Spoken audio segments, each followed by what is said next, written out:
वसंतराव नाईक साहेबांचा, सुधाकरराव नाईक साहेबांचा, छत्रपती शिवाजी महाराजांचा, डॉक्टर बाबासाहेब आंबेडकरांचा, अण्णाभाऊ साठेंचा, वीर भगतसिंग राजगुरू सुखदेवांचा,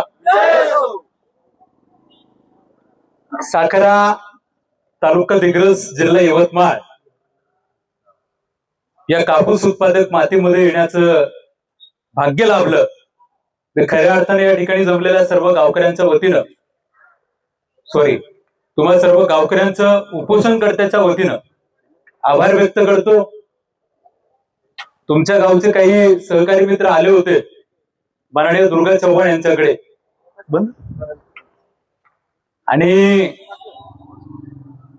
मी 2 पंजा चौकावरती त्या ठिकाणी उभा होतो. आमचं तसं सातत्यानं काम इथल्या शेतकऱ्यांसाठी असते. तुम्हाला माहित आहे की नाही? आम्ही शेतकऱ्यांसाठी, कष्टकऱ्यांसाठी, इथल्या कामगारांसाठी, इथल्या पीडितांसाठी काम करतो. पहिली गोष्ट, आम्ही जात धर्म पाहून काम करत नाही, जातीचं पलीकडचं काम करतो. वसंतराव नाईक साहेबांना आता कुठेतरी साहेबांची जयंती कुठे तांड्यावरती, पोडावरती साजरी होते. मागच्या 15 वर्षापासून नाईक साहेबांची जयंती आम्ही साजरी करतो. एखाद्या ग्रामीण भागात, खेड्यावरती, ज्या ठिकाणी महिला मजूर काम करतात त्या ठिकाणी साहेबांची जयंती सेलिब्रेट करतो. याचा आम्हाला नितांत आनंद आहे. आणि साहेबांचं एक वाक्य आहे, साहेब जेव्हा विधिमंडळामध्ये जायचे, भाषण करायचे, महाराष्ट्राचे तब्बल एक नव्हे तर 11 वर्ष मुख्यमंत्री लाभलेला आपल्या यवतमाळ जिल्ह्याचा सुपुत्र म्हणजे नाईक साहेब आहे. आम्ही साहेबांना मानणारे माणसं आहोत. आम्ही वसंतराव नाईक साहेबांना मानणारे माणसं आहोत. आम्ही शिवालाल महाराजांचे पाईक आहोत. त्या पोहरा देवीच्या मातीचा गंध आमच्या कपाळावरती आहे. आणि लक्षात घ्या, म्हणूनच गावकऱ्यांचा प्रश्न सुटला पाहिजे.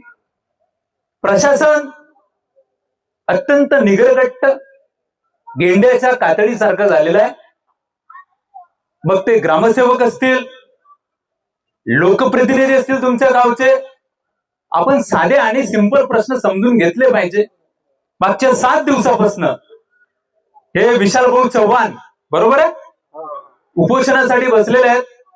अन्नत्याग काय असते त्याचा एक्सपिरियन्स आमच्याकडे खूप मोठा आहे. शेतकऱ्यांची कर्जमाफी, सोयाबीनला क्विंटल मागे किमान 10,000 भाव आणि कापसाला क्विंटल मागे किमान 12,000 भाव मिळावा म्हणून यवतमाळ जिल्ह्यात पहिल्यांदा आम्ही उपोषण केलं. त्यातल्या काही मागण्या पूर्ण झाल्या, काही मागण्या अमान्य आहेत. यवतमाळ जिल्ह्याचा पीक विम्याचा प्रश्न तुम्हाला माहित असेल. विम्यासाठी आम्ही अनेक वेळा लढलो. यवतमाळ जिल्ह्याचे पालकमंत्री दारवाढे डिग्रस नेर विधानसभा मतदारसंघाचे आमदार, ज्यांना आम्ही खऱ्या अर्थानं लोकनेते म्हणतो, त्या सन्माननीय संजय राठोड यांना अनेक वेळा घेराव घातला की भाऊ विम्याचं पहा, भाऊ शेतकऱ्यांना 28 कोटी भरले, 1 रुपया सुद्धा आला नाही. तीच परिस्थिती तुमच्या गावची आहे, बरोबर आहे? गावात येणाऱ्या पैशाचा हिशोब जर ग्रामसभेच्या माध्यमातून भेटत नसेल तर मग गावकऱ्यांना न्याय मागायचा कुणाकडे, हाच प्रश्न आहे तुमचा, बरोबर आहे? आणि याला उत्तर देण्यासाठी रिस्पॉन्सिबल कोण असतं? एक तर गावचे सरपंच, सेकंड वन ग्रामसेवक, पंचायत समितीचे बीडीओ आणि या तालुक्याचे तहसीलदार. ही सगळी यंत्रणा रिस्पॉन्सिबल असते. यांचं कुठेतरी आपल्यावरती लक्ष नाहीये का, हा अत्यंत महत्वाचा प्रश्न आहे. आपल्या गावातील प्रत्येक नागरिक, युवा वर्ग या ठिकाणी जमलेला आहे. आमच्या माय माऊल्या आहेत. शेवटी विशालभाऊ चव्हाण यांचा जीव महत्वाचा आहे. उपोषणकर्त्याच्या मागण्यांसाठी जर लोकप्रतिनिधी या ठिकाणी येऊन थोडी विचारणा करत नसतील तर मला वाटतं थोडस हे लज्जास्पद आहे. सन्माननीय हे जे काही बीडीओ आहेत, ग्रामसेवक आहेत का या ठिकाणी? ग्रामसेवक अब्सेंट आहे, काहून? विस्तार अधिकारी आहेत. ग्रामसेवक कुठे गेले? त्यांच्याबद्दल आक्रोश आहे. आणि सरपंच ते गायब आहे. शेवटी तुमच्या गावचा प्रश्न आहे, मला त्यांच्याबद्दल टीका करण्याचा अधिकार नाहीये, बरोबर आहे? शेवटी ते तुमच्या गावचा विषय आहे. मी त्यांच्याबद्दल अपमानास्पद एखादं वक्तव्य बोलायचं, कुणीतरी आम्हाला म्हणायचं तुम्ही थोडे गलत बोलले, याच्यातला विषय नाहीये. लक्षात घ्या. मी या व्हिडिओच्या माध्यमातून सन्माननीय लोकनेते संजय राठोड यांना विनंती करतो की संजू भाऊ, तुम्हाला आम्ही कायम लोकनेते म्हणतो.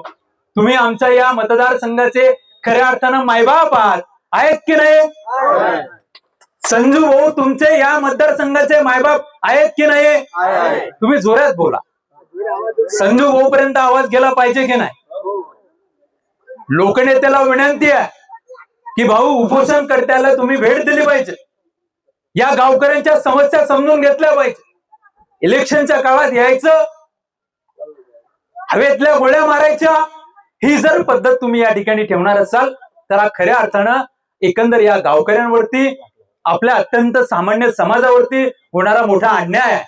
आणि हा अन्याय मी शेतकरी चळवळीतील सहकारी कार्यकर्ता, माझ्यासोबत आलेले माझे कार्यकर्ते माननीय सचिन भाऊ मनवर असतील, आदरणीय कृष्णाभाऊ पुसनाके असतील, प्रवीण आडे असेल, आम्ही हा सहन करून घेणार नाही. येत्या 2 दिवसात जर या गावकऱ्यांच्या मागण्या पूर्ण होणार नसतील, ग्रामसभेचा हिशोब मिळणार नसेल, तर आज विशाल चव्हाण या ठिकाणी उपोषणासाठी बसलेले आहेत. उद्याच्या 2 दिवसात जिल्हाधिकारी कार्यालय यवतमाळ या ठिकाणी आम्ही शेतकरी चळवळीच्या माध्यमातून अन्नत्याग आंदोलन करू. त्यामुळे बोलून होत नाही. आमचं काम प्रॅक्टिकल आहे, लक्षात घ्या. आम्ही फोकांड्या मारणारे लोक नाही आहे. आमच्याकडे ना जमीन आहे, ना जुमला आहे, ना गाडी आहे, ना बंगला आहे. आम्ही कायम लोकांसाठी असतो. रस्त्यावरती असणं हाच आमचा गुणधर्म आहे. म्हणून गावकऱ्यांच्या वतीनं शब्द देतो, तुम्हाला न्याय जोपर्यंत मिळत नाही तोपर्यंत तुम्ही विशाल भाऊंना साथ द्या. विशाल भाऊचं उपोषण जरी सुटलं तर सहकारी मेंबर म्हणून कुणाला तरी बसवा, मागे हटू नका. जोपर्यंत आपला हक्क आपल्याला प्राप्त होत नाही तोपर्यंत उठायचं नाही. ही गोष्ट क्लिअर आउट लक्षात ठेवा. बरोबर आहे? आणि कुणाच्या बापाला भ्यायची गरज नाहीये. कायद्याच्या चौकटीत आहे. Doctor B.R. आंबेडकरांनी आपल्याला संविधान दिलेलं आहे आणि त्या संविधानाच्या नियम आणि निकषानुसार आपण आंदोलन करतोय. त्यामुळे आपण कुणाची बळजबरी करत नाहीये. कुणाचा जीव जावा हा आंदोलनाचा उद्देश नाहीये. विशालभाऊ चव्हाण हा त्यांच्या कुटुंबाचा अत्यंत महत्वाचा घटक आहे. इथल्या अनेक पीडित विधवा महिलांसाठी हा माणूस प्रयत्न करतो. मागच्या वेळेस मी व्हिडिओ सुद्धा केला होता. विशालभाऊ पैसे आले होते की नाही? हो, आले. एक व्हिडिओ केला, त्या विधवा महिलांचे पैसे आले याचा आनंद आम्हाला आहे. आणि तेच काम करण्याचं काम सातत्यानं गेल्या अनेक महिन्यांपासून, वर्षांपासून आम्ही करतोय. तुमच्या गावकऱ्यांच्या सुखात दुःखात मी पंढरी पाठे शेतकरी चळवळीच्या वतीनं कायम सोबत आहोत, सक्रिय सोबत आहोत. त्यामुळे प्रशासनाला विनंती आहे, साहेब तुम्हाला विनंती आहे, आंदोलनाची भाषा अधिक तीव्र होऊ नये.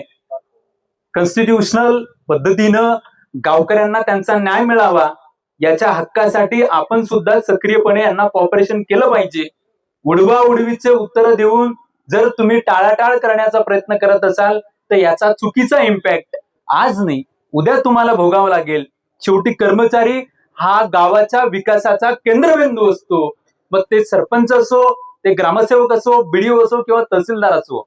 सगळ्यात मोठा विश्वास आमचा सन्माननीय संजय राठोड यांच्यावरती आहे. त्यांनी या प्रश्नाचा पाठपुरावा करून गावाचा प्रश्न मार्गी लावला पाहिजे, ही विनंती या माध्यमातून करतो. आपण ऐकून घेतलं, समजून घेतलं. मी जास्त काही बोलत नाही, बोलून काही होत नाही.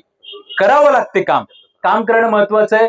म्हणून या ठिकाणी जमलेल्या सर्व गावकऱ्यांचं पुनश्च एकदा आपण दिलेल्या ताकदीनिशी विशाल चव्हाण यांच्या पाठीशी आपण उभे आहात.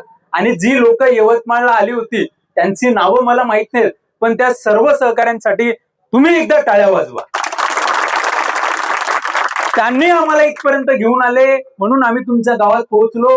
त्यामुळे हा लढा कायम टिकला पाहिजे आणि जोपर्यंत न्याय मिळत नाही तोपर्यंत आपण पेटून उठलं पाहिजे, ही भावना या ठिकाणी व्यक्त करतो.